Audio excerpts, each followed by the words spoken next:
channel. Hey, you know what time it is?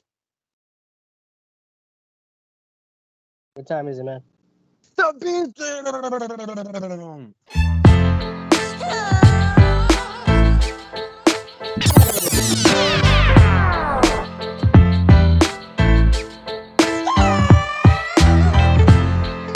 Welcome, everyone, to another episode of The Beatdown, the segment and channel where two worlds collide. I am your host, Class. This is my co-host, Mr. J. What's up, guys?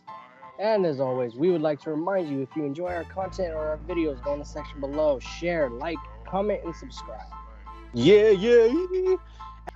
I will be representing the 7, and my boy will be representing. We'll be representing the Avengers. He's gonna name off who's gonna go against who in my book, and then who's gonna get eliminated and who's gonna survive after that. So I'm gonna put the Deep, and you're not gonna believe this, against Wolverine.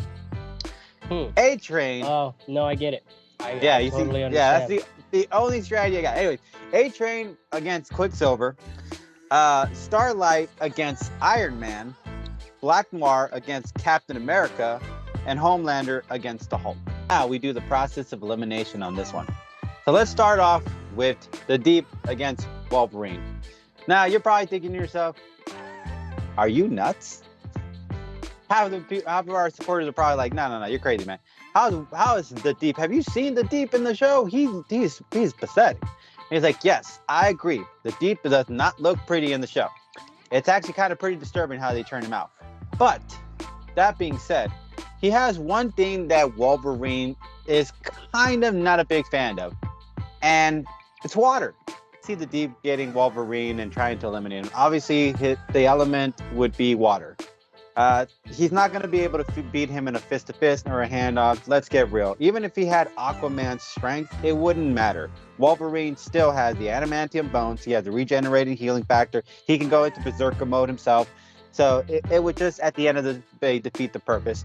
But the Deep would have to use the ocean to his advantage.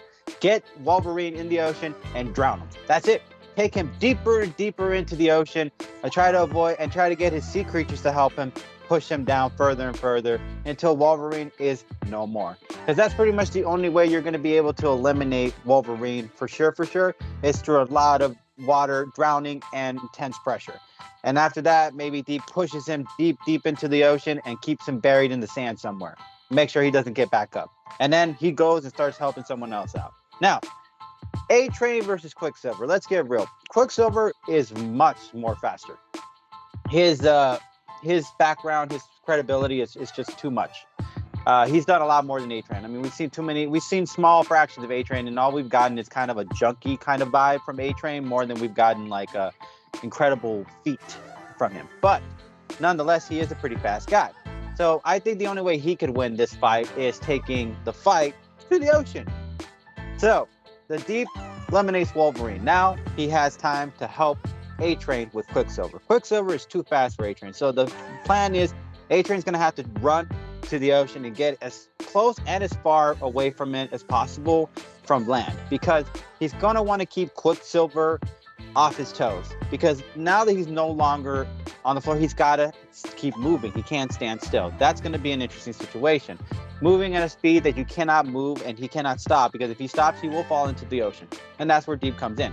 Now, Deep can create a lot of things. He can create little bumps. He can create little elements of surprise, little ocean animals that pop up out of nowhere. He can create a giant whale that just shoots up out of the air and just jumps when Quicksilver's trying to run. There's a lot of ways where he could stop Quicksilver off his tracks. Now, there's where it gets interesting, because also at the same time, while Quicksilver is dealing with dodging and everything like that from the ocean creatures, he would also have to try to focus his attention on A-Train, which A-Train is still also pretty fast, could throw a couple swings here and there left and right. A lot of things coming from left and right, different directions, from element of surprise from ocean animals to A-Train going and knee punches that are like 100 times fast or something like that. I do believe at some point Quicksilver's going to have to stop for a moment and catch his breath, and that's when he would fall into the ocean. And in that moment, bring a shark in, bring eels in, whatever you got to do to keep this man from being able to get back up, and just kind of drown him to death in that way. 2 ways of drowning. That's the only way I feel that A-Train and Deep could really put this down for the count. Starlight versus Iron Man. Now, let's get real. It's a little difficult to think that Starlight has the capabilities.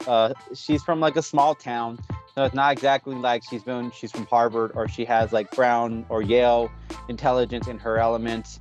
She's pretty smart, but not smarter than Tony Stark. Tony Stark has done so many things. That being said, Iron Man's suit does have power, and Starlight does use power. So this is where it comes to Starlight's advantage. Maybe in this situation, during a situation where Iron Man starts throwing a lot of his power right at maybe one of those blasts, Starlight could absorb it. Absorb enough of that power to juice it right back to Iron Man. Now, I think she could play possum. I say get him pissed off, get him think that he could just take her out with one real good blow, get that shot of cannon right from the chest from him, and then bam, hit Starlight with it. I don't believe Starlight would actually go down. I do believe Starlight could absorb that power, given the right amount of timing. And then at that moment's notice, when she goes down and Iron Man thinks, I got her, gets close enough to her, and at that moment, she shoots that thing right back at him. Now, she gets a close shot right in the chest with his power back at him. I do believe that she's going to get a really clear element shot right into that armor and bam, pierce it, and then take Tony Stark out in that way. I do believe that his overconfidence against someone so simple-minded in that way would make him think that he could take her out very easily, and I do believe that element of surprise gives Starlight slightly the advantage of surprise. Black Noir versus Captain America. Black Noir is impressive. He's kind of has like a very strong tolerance, but its strength of tolerance of pain is not going to be enough against a man who has learned martial arts expertise, has fought in different combats and military wars, and at the same time is very smart and capable enough to use a shield that could literally probably cut someone's head off. He could cut a tank open, cut it in half with his own strength. So I do believe he could take Black Noir out if he wanted to with just one good swing of the shield. So the game would have to be Black Noir playing a little bit of distraction in the meantime until Starlight shows up, because I do believe that Starlight could help take Cap out. I believe her powers does give her a little more of an advantage to probably use it to fly. She's shown in the last season that she was able to fly. It doesn't show completely, but I do believe that in her full length, if she had her full potential, that she could fly and then shoot Captain America from the top. There's that possibility. I also do believe that even though Cap's going to be able to use that shield, Black Noir being able to throw a couple blades here and there and coming from all different angles, it's going to make it hard for Cap to have to keep his focus on trying to protect himself, at the same time trying to fight on defense when someone's shooting him with a blast of beam of light, of energy projection, and then at the same time someone is trying to throw everything like the kitchen at him with like these blades and knives around his elements. So I do believe at some point, with those things overwhelmingly coming around him, I do believe he's gonna have to give at that moment. And if not, if he doesn't give, A-Train's gonna show up. The Deep might not help, but A-Train would sure as hell help get rid of Captain for sure. So 3-on-1, it's over. Homelander versus the Hulk.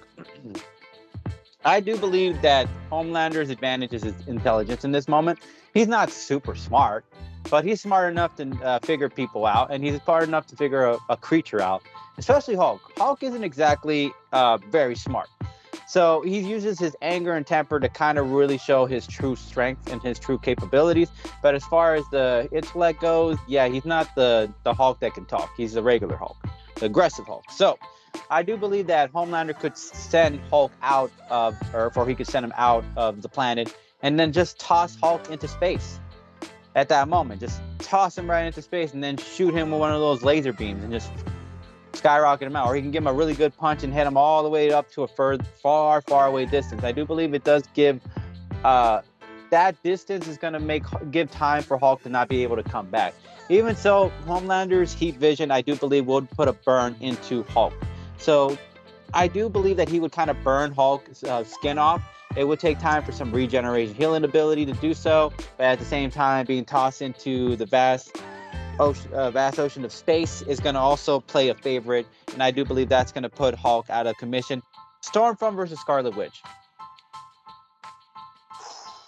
I don't think Stormfront could really beat Scarlet Witch in any way, obviously, because Scarlet Witch has dark magic in her corner. Like, she could do anything she wants. She could create a dimension and just throw her into a dimension. She can rise the dead up. I mean, there's so many ways where Scarlet has just the full mask of arsenal in her possession. But I do believe that that Stormfront could create somewhat of a diversion in the meantime until the other team shows up. She is pretty tough when it comes to kind of taking down. She showed that it took 3 women just to beat her. So it's not going to be that easy just to kind of toss her around. And on top of that, it's not easy to kind of penetrate her skin too much, since Homelander kind of showed that in some of the episodes where he was burning her skin and she was still handling it without it getting penetrated. So I do believe whatever Scarlet does throw at her, it's not going to be too much of a full might, and I do believe enough of a diversion and enough of a distraction enough to get the other team to come through at that moment's notice and help her out take on Scarlet Witch. I always do believe that you got to have a full team to go against Scarlet Witch, because clearly Scarlet Witch is not just simply somebody you're going to be able to take out that easily. But if you got someone slightly who's a speedster, you got someone who's got the element of ocean animals to his control, you got someone who's pretty much Superman in his own world, you got another person who has energy and projection beams, I do believe all of those things are going to come in handy, and it's going to put Scarlet Witch out of commission in that way. And then the last and not least, obviously, Queen Maeve versus Thor. Now, Queen Maeve is tough. If you saw her in her last episode before she lost her abilities, if you could spoil her, if you guys haven't seen it, you should be watching it by now. What do you call it? Queen Maeve was taken out by Soldier Boy, but she took a hell of a power blast, and at the same time, she lost her eye to Homelander. So I'm just gonna say this: that Queen Maeve is tough as nails. So I do believe that her against Thor, it would be a pretty interesting fight. Do I believe she's gonna be able to beat Thor? Absolutely not. Thor is a god. She lost a lot more in the comics. Yeah, I'm sure she did. So I'm sure they wanted to make her more more tougher, because obviously they have to make a representation of somebody who's a strong female character in the show, rather than to make her seem so weak. But I mean, she did it. She showed that she was pretty tough. So I do believe she could take on Thor in that way, not to the full extent of defeating him, but enough to keep him on his toes until everybody else shows up. I always say, that's the thing. Some people you're gonna have to keep on their toes until the other team shows up, because obviously, as far as power-wise, there's a whole list of more impressive feats from the Marvel comic characters than there is from the Seven. The Seven is kind of more of a realistic interpretation of people who would turn into heroes, rather than the more what we want in superheroes, So I do believe that because of that, it's kind of hard to make the argument completely that, oh, hey, the Seven could really defeat the Avengers, because it's not true. And at the end of it all, I do believe that with everyone on the team, with Queen Maeve, they would take out Thor, and that'd be the end of that. All right, now going based off of his list, obviously you guys already know I'm going to disagree with that. Logan taking on the Deep.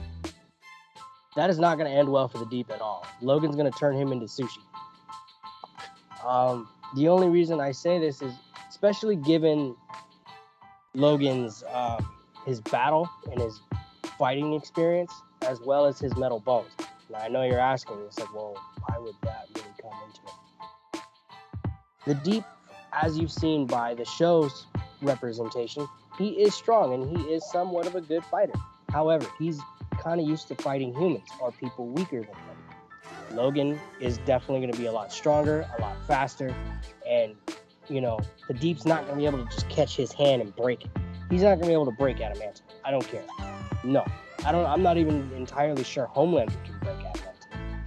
This is an element that none of these characters are going to be used to, and that's something. Logan is definitely a factor that all 7 of these characters could have trouble with. Now, if you put Logan against the Deep, who is essentially, I'm sorry to say this, he's kind of their joke character. Now, already the 7's down 1, so they're -1, so they're now called the 6. Moving on, if the Deep is not there to help A-Train, then there's no way that A-Train is going to get by Quicksilver. I believe Quicksilver may be twice as strong and maybe 3 times as fast as A-Train. So A-Train's not going to be able to outrun him. He's not going to be stronger. So really, he's going to burn out. He's going to burn out quick. And Quicksilver is just going to, him and Logan are just going to move on to the next round. Like you said, A-Train, if he has the Deep to help him out, maybe could, distract him. But if Deep's not there to help him, or if anybody's not there to help him, then he's stuck sitting there with a speed battle with Quicksilver, and that's just not going to end well for him. Starlight and Iron Man, you already know. I do believe maybe Starlight can absorb some of what Tony can blast at her. However, I don't think she can handle a full-fledged blow, especially from his unibeam, his chest. Yeah, I think that's what it's called, right? Unibeam. I thought it was called like something else. Anyway, Yeah. if he hits her with that at full force, it may depower the suit a little bit, but obviously Tony can call a much more powerful suit to him. That is another thing that the rest of the 7 is going to have to pay attention to, and it will factor in. Starlight may be able to handle Tony with his normal suit, maybe. However, covering some of the other suits that I've talked about before, being the Exosim, the Godbuster, or the Thorbuster, or the Hulkbuster, she's not going to be able to stand with that at all. She's not going to be able to absorb it. She's not going to be able to fight it. And Tony's going to step on her, and he's going to move on. Captain America and Black Noir, that's actually a good fight, considering how close together him and Soldier Boy are. I want to say Soldier Boy did appear to be slightly stronger than Cap. Definitely a little bit more dangerous, considering that radiation blast that he gives off. Cap can't do that. But Cap is still extremely strong. He's fast, and he's a very good tactician. And yeah, like we've mentioned with that shield, if you get hit with that shield, he can take your head clean off, and it's happened in the comics. May not have been from Captain America, but he did decapitate a vampire with it. So, if Noir's already distracted by Iron Man, Quicksilver, and Logan, first of all, I think Logan can take Black Noir. I think he can chop him up, because Black Noir has been shown to be able to heal. But against the damage Logan would do to him, I don't think he would heal from that, because Logan would cut him up in way too many pieces, and that's not even mentioning Quicksilver and Iron Man being there to help him out. So, with those 4 up against Black Noir, I mean, really, in this process of elimination, the only one I really saw getting eliminated was possibly Captain America. But given the list that I've been given and working this plan out, if Cap's already got 3 guys helping him out and Black Noir has 1, he's not gonna stand a chance. Yeah. Hulk and Homelander, I think they would it would kind of be a tie. I think Hulk could beat Homelander on his own. I do, especially if he goes into World Breaker Hulk, because I don't think Homelander has ever stood or fought with anybody with that type of strength. Hulk literally takes a step in World Breaker mode, and the world shatters. Yeah. So, making it fair, they want to say they tie each other out. Scarlet Witch and Starlight, Scarlet Witch has got that one. I don't really feel I need to push for an explanation, considering she said no more mutants, and 92% of the population disappeared. Yeah, 95%. Yeah, the population did disappear. Yeah, it's pretty bad. Yeah. So we're gonna move on from that one fairly quickly. Thor and Queen Maeve. I think Thor can take Queen Maeve. I'm gonna be a little arrogant and say he could probably even do it without the hammer. I want to say Thor is cocky enough to he would put the hammer down and he would start fighting this woman without the hammer. He's strong, he's fast, and he's battle experienced enough to do so. And especially if Queen Maeve is already down, how many people did they just lose? 5? The only one left is Homelander? Yeah, no. Thor would take Queen Maeve out, I'm pretty sure. And it would just be left with Homelander against the rest of the Avengers. And the whole squad, yeah. We've already talked about that's not going to end well. Yeah. Now, bringing Homelander back up, everyone else is gone. Really, all I'm trying to do is have a one-on-one fight with maybe some of these guys, because I'm not sure Logan, how well he would do against Homelander, and the heat vision that could possibly cause an issue for him. Definitely Quicksilver, no, that's not happening. He can run faster than Homelander, but Homelander would mess him up pretty bad. Same thing with Captain America. Scarlet Witch, the only real people I think pose a threat to Homelander is Scarlet Witch, Hulk, and Thor. Those three, no, there's no way Homelander can stand up to that. Like I said, he's a bully. He's not used to fighting someone that strong. So when he's put against someone who has that type of strength that can match him, I think he would crumble and he would fold, especially against the God of Thunder or the World Breaker. Yeah, I agree with that. All right, guys. As always, it's not up to me. It's not up to my boy. It's up to you guys. So if you guys like my argument, you know what you can do? You can hashtag the 7. And if you like my boy's argument, what can you do, brother? You can hashtag the Avengers. And as always, no press spam. We really appreciate you guys. Catch you guys later. Peace.